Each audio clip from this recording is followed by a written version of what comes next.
Hello friends, welcome to Divya ayurvedic centre PMS. Friends, आज हम पढ़ने वाले हैं क्या संस्कृत वैदिकीय सुभाष साहित्यम का अध्याय नंबर 7, जिसका नाम है प्राणायाम विज्ञानियम। ठीक है, यहाँ पे पार्ट 1 लिखा हुआ है, लेकिन हमने पार्ट 1 इसका लेक्चर पढ़ चुके हैं ऑलरेडी, जिसके अंदर हमने 12 श्लोक तक पढ़ लिया था। आज इस लेक्चर में हम इसका जो 12 के आगे के श्लोक हैं उनको पढ़ के इस लेक्चर को कंप्लीट करेंगे। ठीक है, अगर आपने पहले वाला वीडियो नहीं देखा है या पहले वाला लेक्चर नहीं देखा है तो सबसे पहले आप जाके उसे देखें, क्योंकि उसके अंदर मैंने बताया हुआ है कि किस तरीके से आपके श्लोक्स आते हैं एग्ज़ाम में और उनके बारे में हमें क्या क्या लिखना होता है और किस तरीके से लिखना होता है। तो इसमें भी मैं थोड़ा सा बता देता हूँ। इसमें क्या होता है कि इसके 10 चैप्टर आपको पढ़ने होते हैं टोटल। वैदिकीय सुभाष साहित्य में आपको टोटल 10 चैप्टर पढ़ने होते हैं, जिसमें से आपके क्वेश्चन कैसे पूछे जाते हैं। जैसे मान लो ये वाला श्लोक आपको फर्स्ट श्लोक दे देगा एग्जाम में, फिर आपको इसका क्या क्या लिखना होगा। एक तो इसका संदर्भ लिखना होगा, दूसरी इसकी व्याख्या लिखनी होगी। ठीक है, संदर्भ में आपको लिखने के लिए इम्पोर्टेंट है कि आप ये पहचान कर लें कि जो श्लोक आया हुआ है एग्ज़ाम में वो किस अध्याय से आया है, तभी आप संदर्भ को लिख सकते हैं। तो मैंने फर्स्ट लेक्चर में ये बता रखा है कि आपको किस तरीके से पहचानना है कि कौन सा श्लोक आपके इस चैप्टर से आया है। वैसे मैं इसमें भी इस लेक्चर में भी आपको बता दूंगा, ठीक है, कि किस तरीके से आपको पहचान करनी है। तो हमने पहचान करने के लिए आपको बताया क्या था कि आपको देखना है कि उस श्लोक में पर्टिकुलर किस चीज़ के बारे में बात की जा रही है, किस चीज़ के बारे में बताया जा रहा है। ठीक है, जैसा कि हमारे इस लेक्चर का नाम है प्राणायाम विज्ञानियम, तो इस चैप्टर से आने वाले श्लोक मेनली इसी पे डिपेंड होंगे, इसी पे आधारित होंगे, प्राणायाम विज्ञानियम यानी कि प्राणायाम के ऊपर। ठीक है, यानी कि उनमें मेनली प्राणायाम के बारे में बात की जा रही होगी, या तो किसी देवी देवता की बात की जा रही होगी। ठीक है, कुछ उसी से ही रिलेटेड होगा, या फिर वायु की बात की जा रही होगी, यानी प्राण और प्राणायाम से रिलेटेड ही कोई ना कोई बात होगी। ठीक है, या तो प्राण के बारे में बात होगी या तो प्राणायाम के। तो कोई भी श्लोक जिसके अंदर प्राणायाम या प्राण या वायु इन सब की बात हो रही है तो आप समझ लेना कि मेनली ये श्लोक 7 चैप्टर से हो सकता है, और इस तरीके से आप इसकी संदर्भ को लिखेंगे। इसके बाद आप उसकी व्याख्या को लिखेंगे। दो ही चीज़ श्लोक आपके एग्जाम में आता है लिखने को। ठीक है, तो चलिए हम स्टार्ट करते हैं इस अध्याय को। सबसे पहले हमने इस अध्याय में कहाँ तक पढ़ लिया था, 12 नंबर श्लोक तक हमने इसमें पढ़ लिया था। अब हमें पढ़ना है 12 नंबर श्लोक के आगे के श्लोक। ठीक है, जिसके अंदर आपका जो सबसे पहला श्लोक आता है इस चैप्टर से, वो है आपका 13 नंबर का श्लोक, जो है सर्वमेवता आयुर्यंती ये प्राणम ब्रह्मो उपासते प्राणो ही भूतानाम आयु तस्मात् सर्वायुषम उच्यते। ठीक है, मतलब सर्वमेवता का अर्थ है वह सभी, आयुर्यंती का अर्थ है क्या, पूर्व आयु को प्राप्त करते हैं। ठीक है, या पूर्ण आयु को, सॉरी पूर्व नहीं है, पूर्ण आयु को प्राप्त करते हैं। वह सभी पूर्ण आयु को प्राप्त करते हैं। कौन?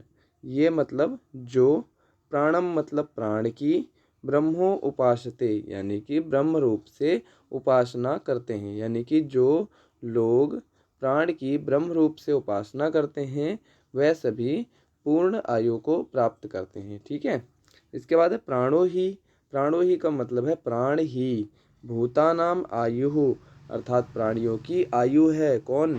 प्राण। तो प्राण ही प्राणियों की आयु है। तस्मात इसीलिए यह सर्वायुषम उच्यते मतलब सर्वायुष कहलाता है। ठीक है, तो ये सभी प्राणियों का प्राण है। कौन? प्राण। तो इसलिए इसको क्या बोला जाता है? सर्वायुष बोला जाता है। ठीक है, तो आपका इस श्लोक में फर्स्ट लाइन का मीनिंग क्या हुआ कि वह सभी पूर्ण आयु को प्राप्त करते हैं। कौन? जो प्राण की ब्रह्म रूप से उपासना करते हैं। ठीक है, सेकंड लाइन में बताया है कि प्राण ही प्राणियों की आयु है, इसीलिए इसे सर्वायुष कहा जाता है, या इसीलिए यह सर्वायुष कहलाता है। ठीक है, तो ये था आपका 13 नंबर श्लोक। चलिए अब आगे बढ़ते हैं, हम अपना देखते हैं श्लोक नंबर 14। श्लोक नंबर 14 क्या है?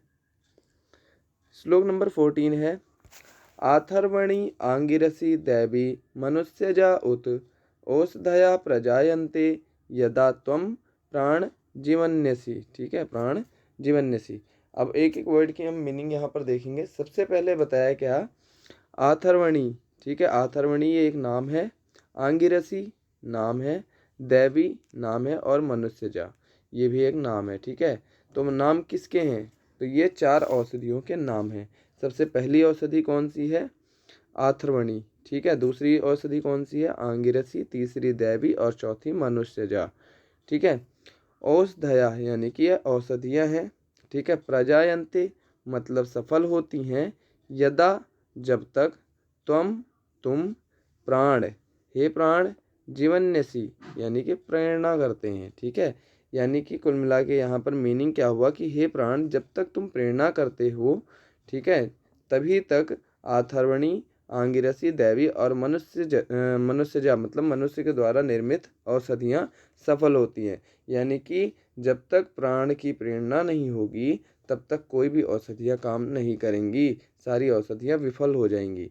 औषधियाँ सफल कब होती हैं? जब प्राण के द्वारा प्रेरणा मिलती है, ठीक है। तो यहाँ पर भी क्या बताया है? प्राण की महत्वता।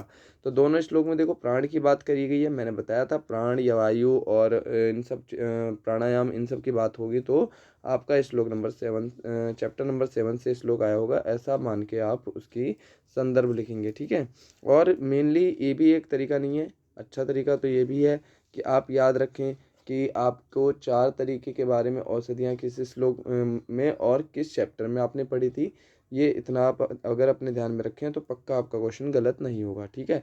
तो अच्छा तरीका तो यही है कि आप इसका ये वाला वर्ड याद रखें, 4 तरीके की औषधियाँ जब भी आपको श्लोक में दिखे तो आप समझ लेना यह श्लोक हमारे 7 नंबर चैप्टर से आया है, ठीक है। इसके अंदर आप याद रखना कि प्राण का जो है ब्रह्मो उपासते यानी प्राण को ब्रह्म रूप में उपासना करते हैं। तो जहाँ पर भी प्राण की ब्रह्म रूप में उपासना करने को बताया गया हो तो उसे आप समझ लेना 7 नंबर श्लोक से आया हुआ 7 नंबर चैप्टर से आया हुआ ये श्लोक है और आप इसकी संदर्भ लिखेंगे, ठीक है। वैसे आप घबराएं नहीं, मैं एक वीडियो सेपरेटली बनाने वाला हूँ जिसके अंदर मैं आपको बताऊंगा कि आपको किस तरीके से हर श्लोक के संदर्भ लिखना है, किस तरीके से आपको उसकी व्याख्या लिखनी है। तो कोई दिक्कत नहीं है, आपको यहाँ पर बस ध्यान देना है क्या कि आपको इस हर श्लोक की व्याख्या आनी चाहिए, ठीक है। इसलिए मैं एक एक वर्ड की मीनिंग बता के चल रहा हूँ। आप वैसे ये हिंदी पढ़ लें, इसके बाद मेरे जो वर्ड टू वर्ड मीनिंग है उनको याद रखें। मीनिंग से क्या होगा, आपको श्लोक तो याद करना नहीं है, ये तो एग्जाम में लिखा हुआ आएगा।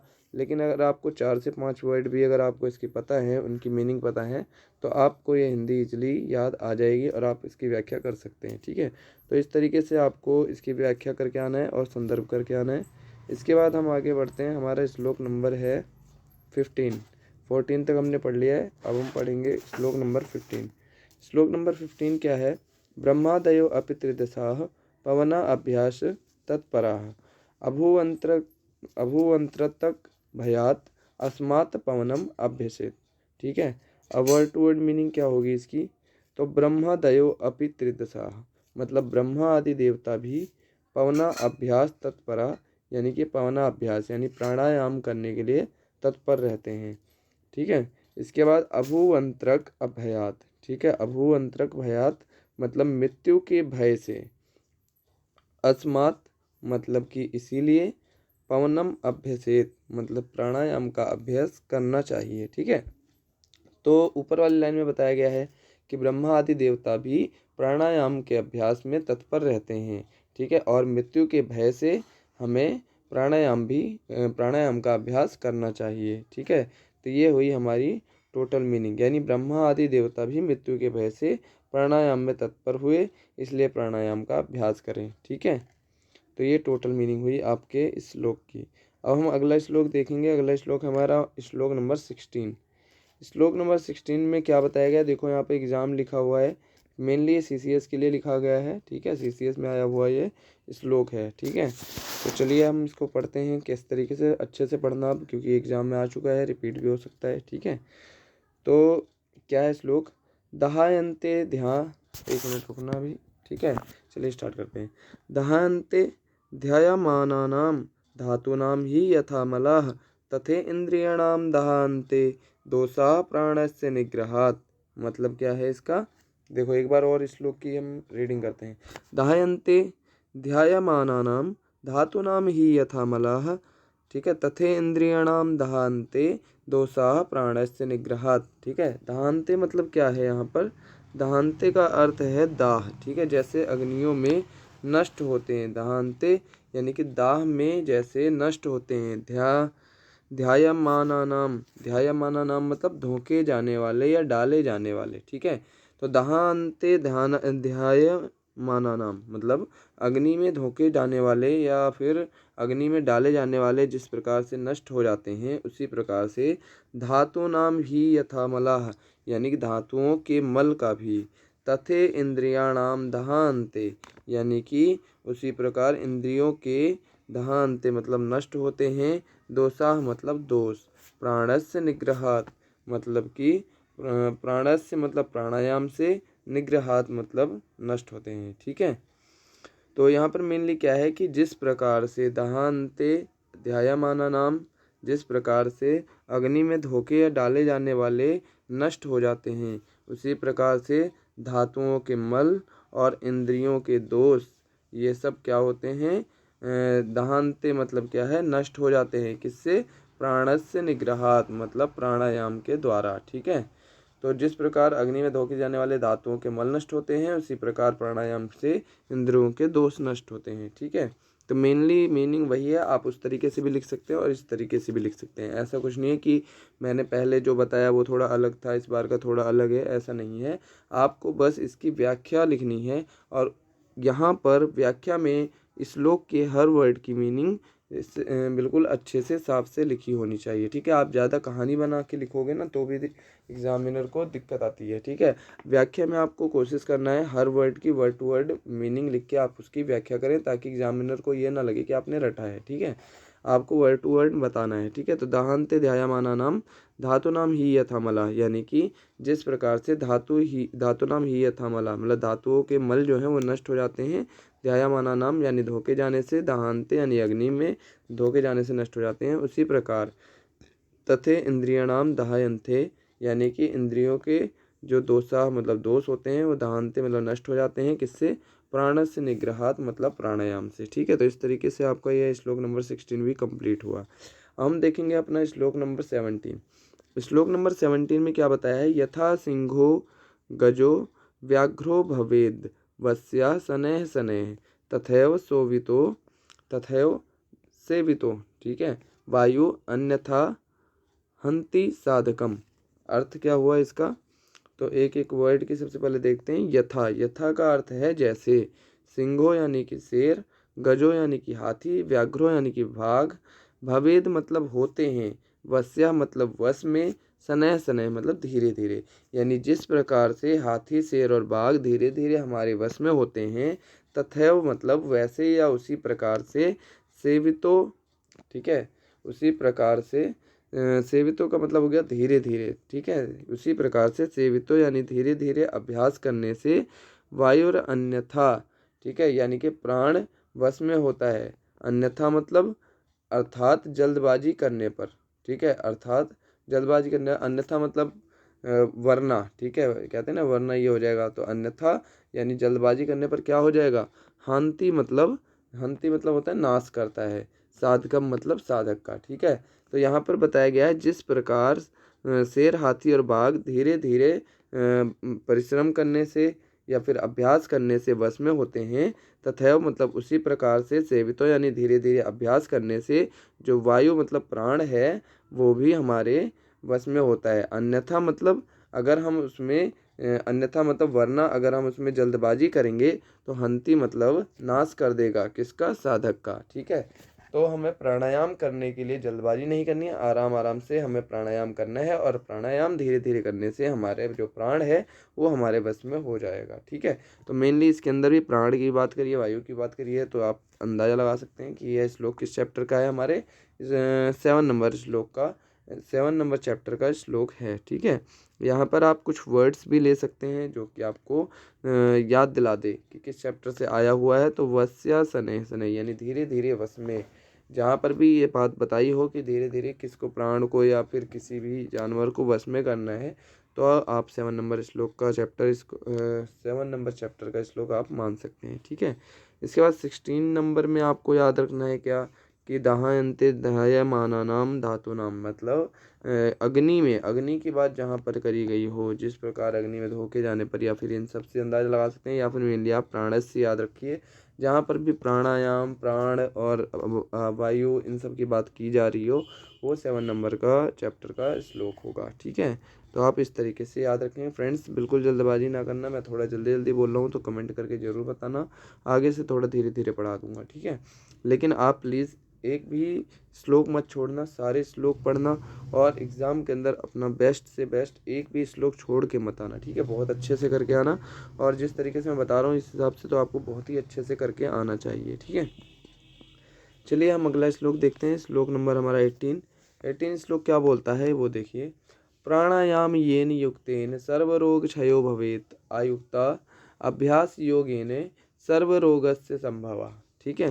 तो यहाँ पर क्या बताया हुआ है कि ठीक है, प्राणायाम येन यानी कि प्राणायाम करने से, युक्तेन मतलब विधि युक्त, यानी कि विधि जिस तरीके से बताई गई हो उस तरीके से विधि युक्त करने से, प्राणायाम जो है वो विधि युक्त करने से सर्व रोग क्षयो यानी सभी रोगों का क्षय यानी कि क्षय करता है या नाश करता है, ठीक है। भवेत मतलब करता है या होता है, ठीक है।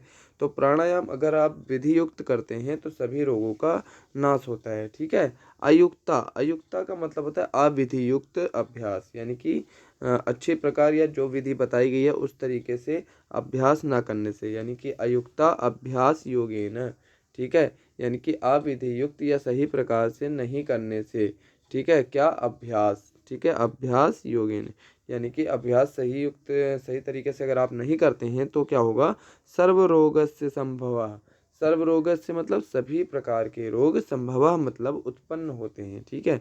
तो अगर आप प्राणायाम को विधि युक्त करते हैं तो आपके सभी रोगों का नाश होता है, और अगर आपको इसको अविधि युक्त करते हैं तो आपके शरीर में विभिन्न प्रकार के रोग उत्पन्न हो जाते हैं। तो ये है आपका श्लोक नंबर 18। अब हम देखेंगे श्लोक नंबर 19 क्या कहता है। तो श्लोक नंबर 19 में बताया है, प्राणायाम एव सर्वे प्रशस्यन्ति मला इति आचार्याणाम तु केस अंजिदन यत्क्रम न समन्तम, ठीक है, न समन्तम, ठीक है। तो अब हम देखेंगे एक एक वर्ड की मीनिंग क्या हुआ यहाँ पर। प्राणायाम, ठीक है, प्राणायाम एव का मतलब है केवल, प्राणायाम से ही, सर्वे मतलब कि सभी, शुष्क होकर, प्रशुष्यन्ति यानी कि शुष्क होकर, नष्ट, मला इति यानी कि शरीरगत मल, ठीक है। तो टोटल अगर आप मीनिंग बताएं तो क्या होगा, प्राणायाम एव यानी कि केवल प्राण से ही, सर्वे प्रशुष्यन्ति यानी कि सभी शुष्क होकर नष्ट हो जाते हैं। कौन नष्ट होता है, तो मला इति यानी कि जो शरीरगत मल होते हैं वो केवल प्राणायाम करने से ही शुष्क होकर नष्ट हो जाते हैं, ठीक है। आचार्याणाम तू का मतलब हो गया, इसलिए कुछ आचार्यों को केस अंजितन यत क्रम मतलब प्राणायाम के अतिरिक्त अन्य कर्म जो हैं वो ना समन्तम यानी कि मान्य नहीं है, ठीक है। तो पूरे श्लोक में क्या बताया है कि प्राणायाम से ही केवल जो शरीरगत मल होते हैं वो शुष्क होकर नष्ट हो जाते हैं, इसीलिए कुछ आचार्यों को प्राणायाम के अतिरिक्त अन्य कर्म जो हैं वो मान्य नहीं है, ठीक है। ये आपका टोटल इस श्लोक का मीनिंग हो गया, ठीक है। अब हम देखेंगे अपना श्लोक नंबर 20। श्लोक नंबर 20 क्या बोलता है ये देखो आप। श्लोक नंबर 20 में है, मूर्छितो हरते व्याधीन मृतो जीवयति स्वयं बद्धा खेचरताम धत्ते रसो वायुश्च पार्वती, ठीक है। तो पार्वती का यहाँ पे क्या अर्थ बताया गया है। पार्वती का मतलब शंकर जी बोल रहे हैं किससे, पार्वती माता से, ठीक है। तो शंकर जी कहते हैं, हे पार्वती, मूर्छितो मतलब मूर्छित वायु, हरते मतलब हर लेती है, ठीक है। व्याधीन यानी कि व्याधि को, और जो मृतो मतलब हो गया मृत वायु जो होती है वो क्या करती है, जीवयति स्वयं मतलब पुनर्जीवन देते हैं, यानी कि जो मूर्छित वायु है वो हर लेती है व्याधि को, और जो मृत वायु है वो पुनर्जीवन प्रदान करती है, ठीक है। बद्धा खेचरताम, ठीक है। बद्धा खेचरताम का मतलब हो गया जो आकाश गगन है वो कैसे होते हैं, धत्ते रसो वायुश्च मतलब कि सिद्धि, आकाश गमन की सिद्धि प्रदान करते हैं, ठीक है। आकाश गमन की सिद्धि प्रदान करते हैं। तो ये हो गया आपका 20 नंबर श्लोक, ठीक है। इसके अंदर आप याद क्या रखेंगे, मैंने कहा था वायु की बात की जा रही हो या प्राण की बात की जा रही हो, इन सब की जो बातें कहाँ जहाँ पर भी की जा रही होंगी वहाँ पर आप याद रखना क्या, कि 7 नंबर श्लोक से आया हुआ क्वेश्चन होगा। ठीक है, तो आप इसमें क्या याद रखेंगे, जहाँ पर भी मूर्छित वायु की बात की जा रही हो, ठीक है, मृत वायु की बात की जा रही हो, तो बद्ध वायु की बात की जा रही हो, तो इन सब के बारे में क्या होगा, आपका 7 नंबर श्लोक का आया हुआ ये 7 चैप्टर से आया हुआ श्लोक कहलाएगा। ठीक है, एग्जाम में जब भी ये श्लोक आए तो इन सब वर्ड से आप समझ जाना ये हमारे 7 नंबर श्लोक का 7 नंबर चैप्टर का श्लोक है। ठीक है, अब 21 श्लोक क्या है, चले वाते चलम चित्तम निश्चले निश्चलम भवेत। ठीक है, योगी स्थाणुत्वम आपनाति ततो वायुम निरोधयेत। मतलब चले वाते यानी कि वायु चलित होने से, चलम चित्तम यानी कि चित्त भी चलित होता है, निश्चले निश्चलम भवेत यानी कि अगर हमारा निश्चल वायु होगा तो हमारा मन भी यानी चित्त भी कैसा होगा, निश्चल होता है। ठीक है, योगी स्थाणुत्वम आपनाति ततो वायुम निरोधयेत। ठीक है, यानी कि दोनों निश्चल होने पर जो योगी होते हैं वो स्थाणुत्व को प्राप्त करते हैं, अतः प्राणायाम किया जाना चाहिए। ठीक है, निरोधयेत मतलब जब भी दोनों प्राणवायु और हमारा जो चित्त है वो निश्चल होता है, निरोधयेत मतलब निश्चल होना। ठीक है, तो हमारा जो योगी हैं वो स्थाणुत्व को प्राप्त करते हैं किसके थ्रू, प्राणायाम के थ्रू, तो इसीलिए हमें प्राणायाम करना चाहिए। तो यहाँ पर भी किसका नाम आ गया है, प्राणायाम का नाम आ गया है। ठीक है, तो और वायु का नाम आ गया है, तो जिससे आप याद रखना क्या कि वायु की बात की जा रही है, तो 7 नंबर हमारे चैप्टर से ये श्लोक आया हुआ है। ठीक है, तो टोटल श्लोक की मीनिंग आपको समझ में आ गई है, तो हम अगला श्लोक अब देखते हैं। ठीक है फ्रेंड्स, ये हमारा लास्ट श्लोक है इस चैप्टर का, इसके बाद ये इस चैप्टर भी आपका कंप्लीट हो जाएगा। तो चलिए इसको भी पढ़ लेते हैं। पवनो बध्यते येन मनस्तेन एव बध्यते, मनश्च बध्यते येन पवनस्तेन बध्यते। ठीक है, सबसे आसान श्लोक है और बहुत मुश्किल है कि एग्जाम में पूछा जाए। ठीक है, तो इसमें देखो पवनो बध्यते येन यानी कि जो वायु का निग्रह करते हैं। ठीक है, जो बध्यते मतलब हो गया निग्रह, येन मतलब जिससे, पवनो मतलब वायु यानी जिससे वायु का निग्रह होता है, मनस्तेन एव बध्यते उसी से ही, मनस्तेन मतलब मन का भी, एव मतलब उससे, बध्यते मतलब निग्रह होता है। ठीक है, तो जिससे पवन का निग्रह होता है उसी से ही मन का भी निग्रह होता है। मनश्च बध्यते येन यानी जिससे, मनश्च मतलब मन का, बध्यते मतलब निग्रह होता है, येन मतलब जिससे, तो जिससे मन का निग्रह होता है उसी से, येन पवनस्तेन बध्यते यानी उसी से ही पवन का भी निग्रह होता है। ठीक है, तो टोटल मीनिंग क्या हुई, जिससे वायु का निग्रह होता है उसी से मन का निग्रह होता है, और जिससे मन का निग्रह होता है उसी से वायु का निग्रह होता है। ठीक है, तो ये आप याद रखना, यहाँ पर भी पवनो मतलब वायु आया है, तो ये श्लोक हमारे इस चैप्टर 7 नंबर चैप्टर का श्लोक है। ठीक है, तो आप याद रखना पवनो बध्यते वर्ड, जहाँ पर भी पवनो बध्यते या मनश्च बध्यते यानी बद्धते वर्ड याद रखना, जहाँ पर भी बद्धते वर्ड आया हुआ है वो श्लोक हमारा 7 नंबर चैप्टर का श्लोक है। इसको ध्यान में रखते हुए आप इसका सबसे पहले संदर्भ लिखेंगे, इसके बाद आप इसकी व्याख्या लिखेंगे।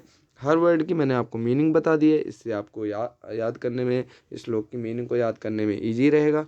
ठीक है, आप इजीली इसकी मीनिंग को याद रख सकते हैं। तो फ्रेंड्स, कैसा लगा लेक्चर, अगर आपको वीडियो पसंद आई हो, लेक्चर समझ में आया हो, हर श्लोक समझ में आ गया हो, तो प्लीज़ इसको लाइक ज़रूर करना, चैनल को सब्सक्राइब करना अगर आप नए हैं तो, और अपने दोस्तों में शेयर ज़रूर करना। फ्रेंड्स, चैनल को कोऑपरेट करिए और हमारे इस चैनल को अपना प्यार दीजिए। ठीक है, और फ्रेंड्स, अगर आपको वीडियो अच्छी लगती हो तो कमेंट करके ज़रूर बताना। अगर कोई प्रॉब्लम होती है, कोई चीज़ समझ में नहीं आती है, या आप कोई चीज़ चेंज चाहते हैं लेक्चर में, तो आप कमेंट करके बता सकते हैं। ठीक है, इसके बाद हम एक सेपरेट वीडियो बनाएंगे जिसके अंदर हम देखेंगे कि किस तरीके से आपको संदर्भ लिखना होता है, किस तरीके से आपको हर श्लोक की व्याख्या लिखनी होती है, किस तरीके से एग्ज़ाम में क्वेश्चन या श्लोक्स आते हैं। ठीक है, तो फ्रेंड्स, मिलते हैं नेक्स्ट लेक्चर में। नेक्स्ट लेक्चर में हम पढ़ेंगे चैप्टर नंबर 8, जिसका हमने फर्स्ट पार्ट पढ़ रखा है, और सेकंड पार्ट में हम उसको भी कंप्लीट कर लेंगे। ठीक है, इसके बाद 9 और उसके बाद 10, और फिर आपका वैदिकीय सुभाष साहित्यम के 10 चैप्टर कंप्लीट हो जाएंगे। ठीक है, तो फ्रेंड्स, मिलते हैं नेक्स्ट लेक्चर में, लेकिन आप प्रॉमिस करके जाइए कि आप इस चैप्टर को, इस वीडियो लेक्चर को आप लाइक ज़रूर करोगे और कमेंट करके ज़रूर अपना जो भी आपका तर्क है वो ज़रूर दोगे। ठीक है, तो फ्रेंड्स, मिलते हैं नेक्स्ट लेक्चर में। Okay, thank you.